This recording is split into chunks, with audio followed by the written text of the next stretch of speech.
Hey, what's up everybody? BDO44 coming at you with another video. Alright, so I found something else I can lend my voice to real quick. And that is something I saw just a glance of just now was Draymond Green celebrating Jordan Poole doing a nice move, which is obviously something we want to see.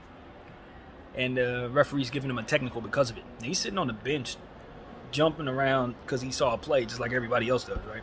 When you see something you like, the bench goes crazy. He's going crazy on the bench. He's giving the team good energy. And they called a technical on him. And I guess in response to that, Steph Curry did something demonstrative to get a technical, just to kind of like troll the refs. Like, you're going to give us technicals for celebrating here, give me one too, that kind of thing. But this is the point. It's like, I want the NBA to take a look at stuff. We talk a lot about the parallels between different things that we're looking at on this channel and how they tend to apply to different things. Yeah, let's redefine how best to look at taunting and celebrating and all those things. I want us to read the energy better of the players. If a player's taunting somebody and he's doing too much, then we'll assess that. Cool, give him a technical. I think what we're looking at and how we define it needs to be reassessed now. That's where we're at, because I don't think you should give anybody a technical for what Draymond Green did in that situation, especially given the fact that they've had the type of issues that they've had. What are we reinforcing? When you see Draymond Green celebrating Jordan Poole's success, and you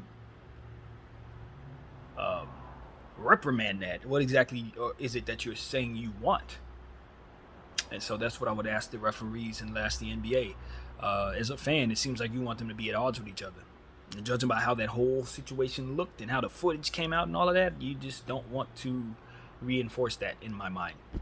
You don't want that in my head as a fan. So yeah, that's something that they need to be mindful of and just kind of read energy better. That's what I've been tasking a lot of people who are holding other people accountable for being a certain way. Let's read the energy properly. Let's make sure that what we're doing is actually offensive. What we're reprimanding is actually wrong doing. So that's what I want to look at, man, because I don't think we got it all right there in the NBA right now. Some of the stuff that they're giving people technicals for, I think it's just a little. It's soft, man. Some of the touch fouls is another thing that I see a lot of times. Guys coming off of screens and then jumping into a jump shot off of a curl screen, and the leaning of them shooting the ball often is accompanied with a whistle that is timed perfectly, as if they're expecting a foul there. Not sometimes there's contact, sometimes it's not. But the referees are looking to time the play to whistle it as that thing is happening at every single time. And I just don't think it really takes into account whether or not contact was had or not. And so those are little things I just want them to look at. It's like, okay, I know there are certain sequences that you look for, and therefore you call a foul because that sequence is going to be a foul in most situations. But sometimes it's literally not.